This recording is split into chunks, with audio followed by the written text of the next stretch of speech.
As we wrap up the book of Judges today, we are going to, of course, look at Judges chapter 21, but we're also really going to look at how this section ends, and specifically 17 through 21.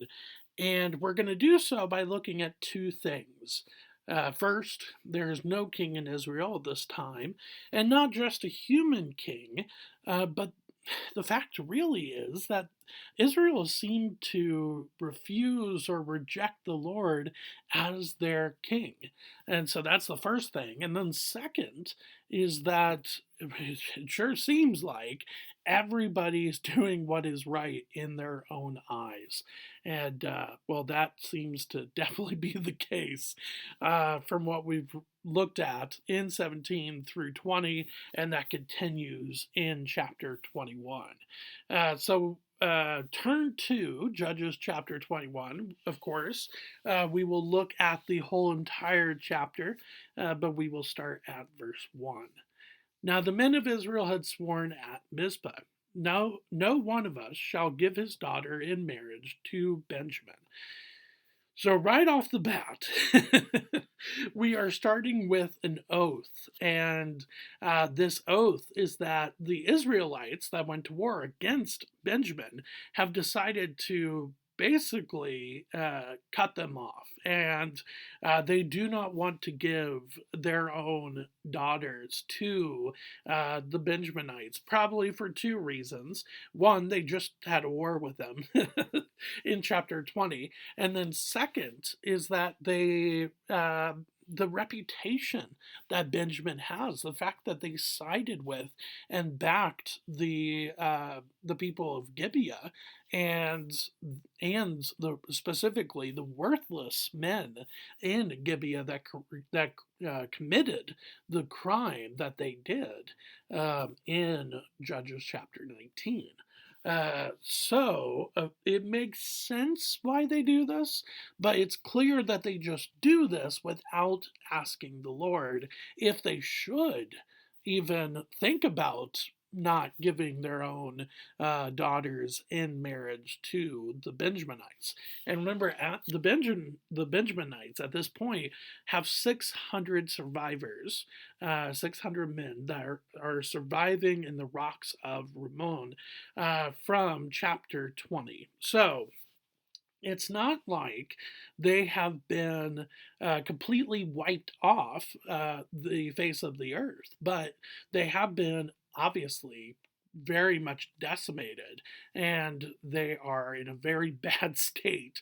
And but it creates a little bit of a dilemma, of course, for the Israelites. And so they do go to the Lord, which is a win in itself, especially in this book of Judges. But again, I think verse 1 is to show that they went to the Lord just a little bit too late again. So, verse 2. And the people came to Bethel and sat there until evening before God, and they lifted up their voices and wept bitterly. And they said, O Lord, the God of Israel, why has this happened in Israel, that today there should be one tribe lacking in Israel? And the next day the people rose early and built there an altar, and offered burnt offerings and peace offerings. And the people of Israel said, which of all the tribes of Israel did not come up in the assembly to the Lord? For they had taken a great oath concerning him who did not come up to the Lord to Mizpah, saying, he shall surely be put to death. And the people of Israel had compassion for Benjamin their brother, and said, one tribe is cut off from Israel this day. What shall we do for wives for those who are left, since we have sworn by the Lord that we will not give them any of our daughters for wives? So you have this dilemma. We feel bad for Benjamin, and we don't want them to be completely wiped off the face of the earth because they are our brothers, going back to Jacob. And you see a bit of that with the weeping bitterly in verse 2, and then the mention of this. The decimation of Benjamin in verse 6, and then the need for their redemption in verse 7, and their continuation as a people as well. So, but yet at the same time, they've made this oath in verse 1, which they understand they have done in verse 7. And so, what are they to do? So, they go to the Lord, and not only do they ask him, why has this happened in Israel, that today there should be one tribe lacking in Israel, but then they even go and build an altar and do offerings to the Lord like they did in chapter 20. But here in chapter 21, the Lord does not respond verbally. And I think the question is why? Why doesn't the Lord respond? Well, I think two things. First, he knows exactly what Israel's going to do. And then two, is that he understands that they've already put themselves in this hole with their oaths that they made without consulting the Lord before they did these oaths, the one in verse 1 and then the second one in verse 5, where they are going to put to death the tribe or the people from a tribe, as we will look at in a second. And they will put them to death if they don't come and join the battle.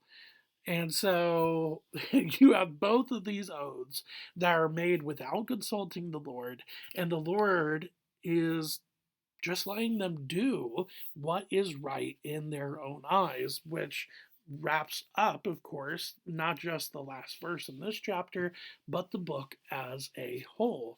Now, does that mean that the Lord is like he's pouting or something because they didn't consult him?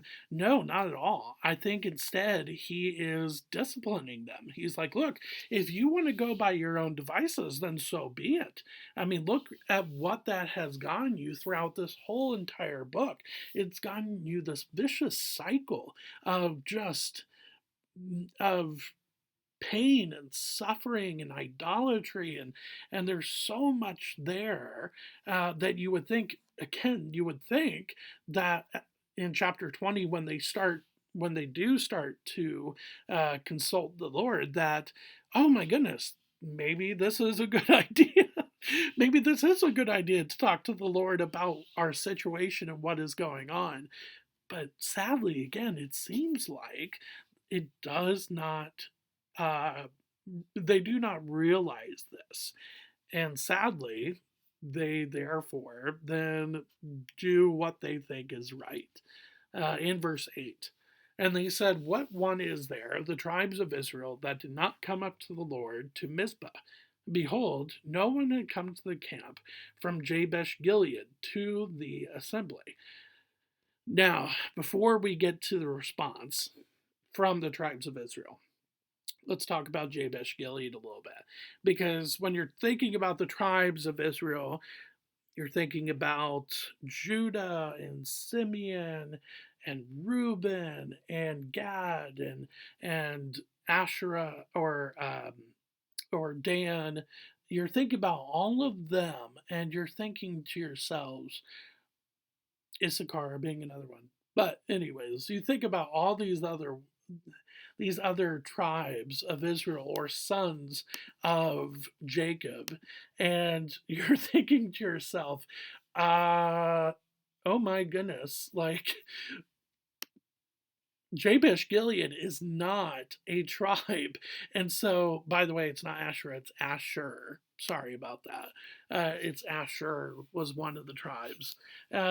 So you are thinking about the tribes of Israel, and Jabesh-gilead is not there. So what do we make of that? Since in verse 8 it says, what one is there of the tribes of Israel?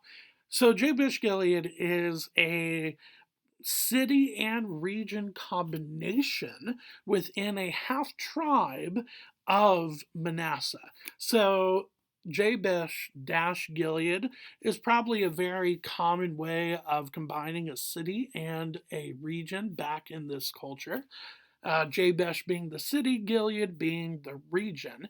And actually, Gilead was a descendant of Manasseh, and so it makes a lot of sense why there would be a region called Gilead within the tribe of Manasseh. Now, why do I say half tribe? This is kind of interesting. So Manasseh is really seen around the Jordan River. And the Jordan River, even though it's a river, is not a little river. It's actually a very, very important river, especially to Scripture. And this is where you get the half tribe. Half of the tribe is on one side of the Jordan River, and then another of the other part of the half tribe of Manasseh is on the other side. So that is where you get the half tribe terminology with Manasseh. It doesn't mean that they are literally only a half tribe. It just means that half of that tribe is on one side of the Jordan River, and then the other is on the other side. That is what that is referring to.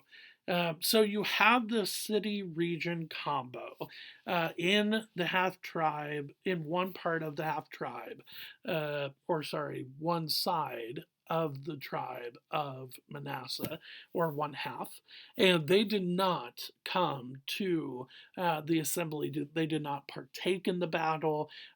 They did not partake in inquiring of the Lord. Even if they didn't go into battle, they didn't come to Bethel. And specifically, they didn't come to Mizpah either. And that is a big issue. And, well, according to the oath, that means that they have to be destroyed because of this oath that the Israelite tribes have made without consulting the Lord. So sadly, we see this. Verse 9. For when the people were mustered, behold, not one of the inhabitants of Jabesh-gilead was there. So the congregation sent 12,000 of their bravest men there and commanded them, go and strike the inhabitants of Jabesh-gilead with the edge of the sword, also the women and the little ones. This is what you shall do. Every male and every woman that is lain with a male you shall devote to destruction. Now, this is interesting. So, again, this is terrifyingly interesting. Like, it's both interesting, but it's also terrifying. So, they go to Jabesh-gilead with these commands to not only destroy the city, but to only keep a remnant alive, and a very specific remnant at that. They are given parameters on those that are to be destroyed, and those are every male and every woman that is lain with a male you shall devote to destruction. Now, this some have thought that this could be combining every male and every woman that is laying with a male. So you're talking about homosexual men and then women that have lain with a male. I don't see that here. Me personally, I think the fact that there is the word every before male and then every before woman is to be a distinction between the two. I think what we are talking about is wiping out the men from the city region combo, and then wiping out the women that have lain with a male, or that are married to a male. And it again is just trying to show that they are bringing these people under destruction, except for one specific remnant of these people, and that is seen in verse 12. And they found among the inhabitants of Jabesh-gilead 400 young virgins who had not known a man by lying with him, and they brought them to the camp at Shiloh, which is in the land of Canaan. So the only people that survive this attack on Jabesh-gilead are virgin women. That's it. They are the only ones that survive this attack, and there's about 400 of them, which, of course, if you're doing the math, with the 600 Benjaminites there and the rocks of Rimmon, you're of course saying that's not quite enough. Don't get me wrong; it's still 2/3, and that be quite a would be quite a gift to a tribe that could have been destroyed outright. But no, they're trying to give a legacy to every single survivor. So they're 200 short. So keep that in mind. But here, a lot of what's interesting with this is that you again ask the question when it comes to chapter 19, why didn't the Lord step in? Well, first, the Lord doesn't condone anything that happened in chapter 19, and he doesn't condone anything that happens in chapter 21. There is no mention of the Lord saying, this is what you are to do, and this is how you are to resolve this situation. There's no mention of that anywhere. And so the destruction of Jabesh-gilead, which again happened because of an oath that the Israelites proclaimed and said before they consulted the Lord at all, that is the foundation for their actions here in verses 8 through 12. Again, those oaths and the consequences behind them are just as deadly as they were for Jephthah with his daughter in Judges chapter 11. So that is just really, of course, again, really, really sad to see.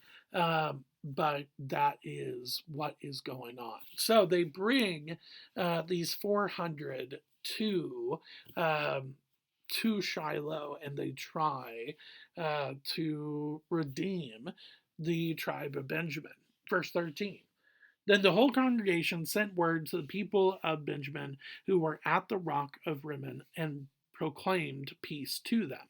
And Benjamin returned at that time, and they gave them the women whom they had saved alive of the women of Jabesh-gilead, but they were not enough for them.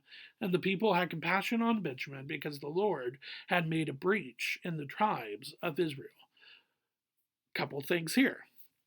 First off, it's interesting that the Benjaminites that survived even returned with them.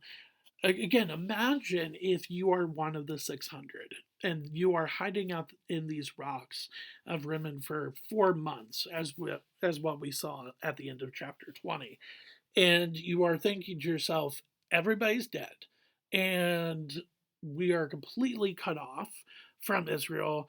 This is really, really bad situation.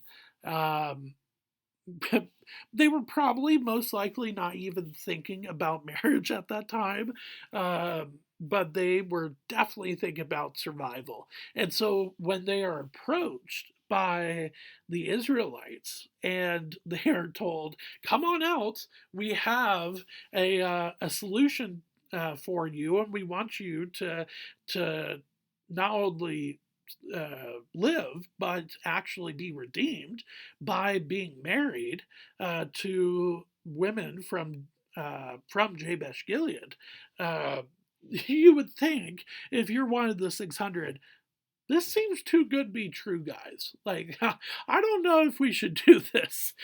You would think it must have crossed somebody's mind, but it does not seem to have done anything. Like, they do not hesitate. They go back with the Israelites, and they are given these 400 virgins from Jabesh-gilead, and it's interesting to see how this is described. It's described as a compassionate service on the behalf of Israel. or from Israel to Benjamin. That's what it is described as in verse 15.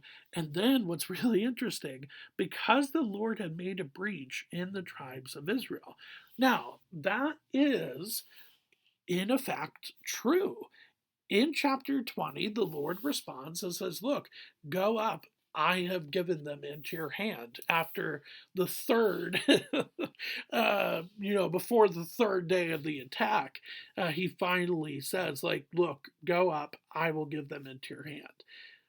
But again, the reason why he's doing that is to try to discipline not just Benjamin, but Israel as a whole. The the consequences for Benjamin in chapter 20 based on the horrifying acts in chapter 19 is not meant just for Benjamin. Don't get me wrong.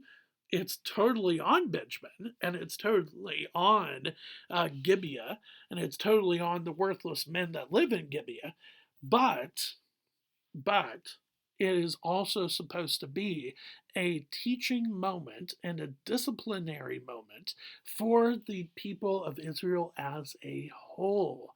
They are supposed to see this and go, look, we need to get our act together spiritually. We have to come back to a relationship with the Lord. No more carved images, no more metal images, no more idolatry. We need to focus solely on the Lord. And you know what? We need to make him the Lord and the King of our country and of our hearts. That is what the Lord is begging for when it comes for the relationship, when it comes to the relationship with his people Israel at this time. That's what he is hoping for, and yet they still, even after the example with the insanity of Benjamin and then the destruction of Benjamin to these 600, to the point where they only have these 600 men left, is to wake up Israel and go, we need to get back to a relationship with the Lord. And yet, it does not seem to be the case. Not only because of verse 25, which again we'll look at in a second, but because of what they do next. In order to get those last 200 wives for the final 200 Benjaminites, they have decided to do something completely different. And this is not only bizarre, but just it's it's brutal in itself to read. So, verse 16. Then the elders of the congregation said, what shall we do for wives for those who are left, since the women are destroyed out of Benjamin? So the elders of the congregation, or again, the tribes of Israel outside of Benjamin, um, realize that there are still 200 that still need to be provided with a legacy, or that they need to be provided with wives for marriage to have children and then have a legacy. Because again, in this time, a legacy is seen through your children. Verse 17. And they said, there must be an inheritance for the survivors of Benjamin, that a tribe not be blotted out from Israel. Yet we cannot give them wives from our daughters. Again, based on a oath that they did before they consulted the Lord on the matter, all the way back in verse 1 of this chapter. Again, it's just their own mistakes coming back to haunt them. And it continues, picking up in verse 18. For the people of Israel had sworn, cursed be he who gives a wife to Benjamin. So they said, behold, there is the yearly feast of the Lord at Shiloh, which is north of Bethel, on the east of the highway that goes up from Bethel to Shechem and south of Lebonah. Okay, so we hear about this feast to the Lord. I'm not entirely sure which feast that they are talking about. Shiloh, by the way, is most likely where the Ark of the Covenant is. and that it's close to Bethel, which again, remember in chapter 20, there was that parenthetical reference about the Ark of the Covenant being close to where they were at, which was Bethel. So that is kind of interesting to see. On the east of the highway that goes up from Bethel to Shechem and south of Lebonah. So maybe they're going to get the Lord involved at Shiloh with this situation. They've already basically screwed up when it comes to Jabesh-gilead because they went after this idea because of the oath that they said in verse 5 of this chapter before they consulted the Lord on the matter. And, and so it is just, that is where I think your mind goes, is like, oh, maybe they're going to get the Lord involved at Shiloh. And if that is what you're thinking, good on you. But that's not what happens, sadly. Verse 20. And they commanded the people of Benjamin, saying, go and lie in ambush in the vineyards and watch. What? Like, okay, so first off, they're not even willing to go themselves. The tribes of Israel are not even willing to go themselves and do this solution plan that they have thought up on their own. They're not even willing to go themselves. Instead, they're going to send the Benjaminites, who have been through quite an ordeal, even though it was obviously on their shoulders. The responsibility was on their shoulders for it. But, sorry about that. So they send the Benjaminites. Now, it doesn't make clear how many they send. Do they send 600? Do they send the 200 that still need wives, so to speak? It doesn't make clear how many go. But regardless of how many go, it's just bizarre, and it's just odd that they even make this choice. Like, hey, this is what you should do. Go and lie in ambush. Okay, like that's not going to do any good whatsoever. Uh, but then it gets even more bizarre in verse 21. If the daughters of Shiloh come out to dance in the dances, then come out of the vineyards and then come out of the vineyards, and that come out of the vineyards is to the Benjaminites. Then you Benjaminites come out of the vineyards and snatch each man his wife from the daughters of Shiloh and go to the land of Benjamin. So, with what we were thinking about earlier, how many were going, it sure seems like it's just the 200 based off of verse 21. But again, it's not said explicitly how many were there. So is it the 200? Most likely, but it's hard to tell. And then go to the land of Benjamin. Oh my goodness. It's just how bizarre and how awful of a picture this is. Because not only are you doing this at a feast to the Lord, but you are doing this again with Israelites. And the Israelites and those that at Shiloh are probably the ones that are, maybe they have a representative that has said we don't want our wives or our daughters to become wives of the Benjaminites. Well, funny that we should mention that because that actually comes up. Verse 22.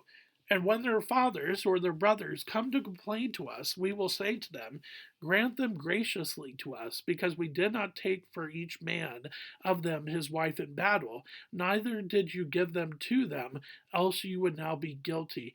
What? That makes no sense. basically, basically what they're saying is look, you could, sorry, one second. They could have become the wives of these Benjaminites through the destruction of the city, like the 400 virgins did of Jabesh-gilead. it's basically kind of a threat, but not really because it's already been done. But it's so crafty, and it's just so wrong. It's so wrong for them to not only have done this, but then to say this to these women's fathers and brothers. It's just totally bizarre. And, well, we, of course, see in verse 25 why they do this, or how they can get away with this. Maybe is the better description. Verse 23. And the people of Benjamin did so, and took their wives according to their number from the dancers whom they carried off. Then they went and returned to their inheritance, and rebuilt the towns, and lived in them. So not only does this just so bizarre plan go forward, but then they actually go back to the land of the tribe of Benjamin and get back their own land and the towns and lived in them. And some would say that that is very honorable of the Israelites to do that. Um, yes, but at the same time, it just there seems to be no sort of godly justice at all when it comes to what the Israelites are getting away with. And again, verse 24, 5, sorry, is going to make that clear. Verse 24, though, and the people of Israel departed from there at that time, every man to his tribe and family, and they went out from there, every man to his inheritance. Uh, so they just get up and pack up and act like, okay, that's it. I mean, it's just so bizarre. But then you have verse 25. And verse 25 is the most important verse in this chapter, in the section of chapter 17 through 21. And in my mind, this verse is the most important verse in the whole entire book.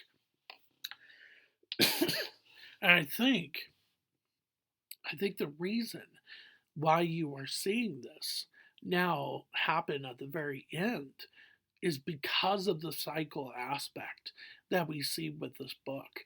Um, yes, it would make sense to appear at any other place, like it does, sprinkled out through chapter 17 through 21. But to have this be the last line, the last verse in the whole entire book is a very very it's a very good decision in a grammatical and a storytelling um, story writing manner. This makes a lot of sense to have this last verse be the last verse of the book because it just wraps up everything while also forecasting the trouble that will be coming to start the book of First Samuel, especially specifically First Samuel chapter 8, where they are have had enough and they cave and they want a human king just like the foreign nations that are around them, when again the Lord should be their king.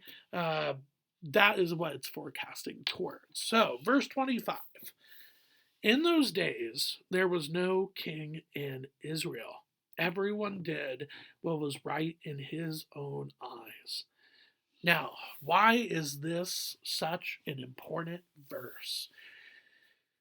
Well, of course, just like there are two parts to this verse, I think there are two reasons why it is so important. First, is because if you had a king in place that was a godly king, then he would one, well, that would fix the first part because there would be a king in Israel. But second, he would not allow everybody to do what was right in their own eyes. There would be some sort of law, and with a godly king, it would be the Mosaic law. And that godly king will make sure that the people in his kingdom are following after the Mosaic law. Now, that doesn't mean that the godly king gets to do whatever he wants either, which is why there's so much trouble with King Saul, and why there's so much trouble in the book of Kings, First King and Second Kings, and in the book of Chronicles, First and Second Chronicles, in very much detail, is because the kings themselves become litmus tests for Israel, and that the kings themselves do what is right in their own eyes. Which then leads, of course, to the exiles of both the northern part, which they never come back by the Assyrians, and then you have the exile of the southern part, or of the southern parts by the Babylonians in 587, 586 BC, and they are the only ones that come back. But obviously, by that point, Israel has very dramatically been reduced in both size and influence, which they used to have, especially under King David and King Solomon. So I think that's one thing. The other thing it really shows, and why it is so important for this book, is that if you actually had the Lord as the king of not just your country, but of your heart, then that second part would never ever come about. If the Lord was the king of your heart, he would be able to show you and to tell you, hey, this is what to do. This is what I want you to say. This is what I want you to think. And it doesn't mean that you are a puppet, by the way. It doesn't mean that you're a puppet. He still gives you free will, and you are still very much given like a free will choice to do whatever or to say whatever. But because the Lord is the king of your heart, you should go, Lord, I want to do what you want me to do. I want to say what you want me to say. I want to think what you want me to think, based on your glory and based on your will, based on your timing, and based on the fact that you sent your son to die in my place, to give me an opportunity to spend eternity with you, because he rose from the dead 3 days later to proclaim victory over sin and death. What a beautiful message that is, that the Lord should become the king of our hearts and should stay there as well. And because of that, then we won't do what is right in our own eyes, because we want our eyes to be focused on the Lord. And that is a beautiful, beautiful picture to see. But again, sadly, that is not the case for Israel at this time. And they do have a quote unquote other judges that come after Samson. Of course, we see Eli mentioned in First Samuel, and technically Eli is a judge. Obviously, definitely not of the same value as the judges that are mentioned here, but he is a judge, and then Samuel is he a judge? Yes and no. I think he's more of a prophet than a judge. But still, that is where this leads to, which ultimately then leads to King Saul, and then eventually to the anointing of King David, which then eventually turns into his kingship, starting in the book of 2 Samuel. But here, I think with the last chapter It is all about making sure that the king of our heart is the Lord. It is Jesus. And based off of that, we will not no longer, and we will do our best, maybe is the right word. We will do our best to make sure that we don't do what is right in our own eyes. Instead, that we seek out the Lord and make sure that we do what is according to his will and according to his word. Uh, and that is what we are to do as followers of Jesus.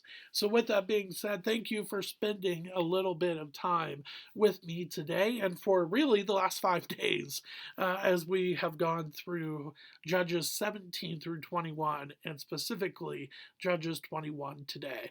Now, make sure that you are still coming tomorrow to Brahman Baptist Church. And if you can't come to the church physically, then you can catch our Wednesday night Bible study at 6:30 p.m. tomorrow, right here on our YouTube channel. But I want to make sure that you do not miss that as we do just a grand overview of the book as or the 17 through 21 as a whole, as we wrap up the book of Judges.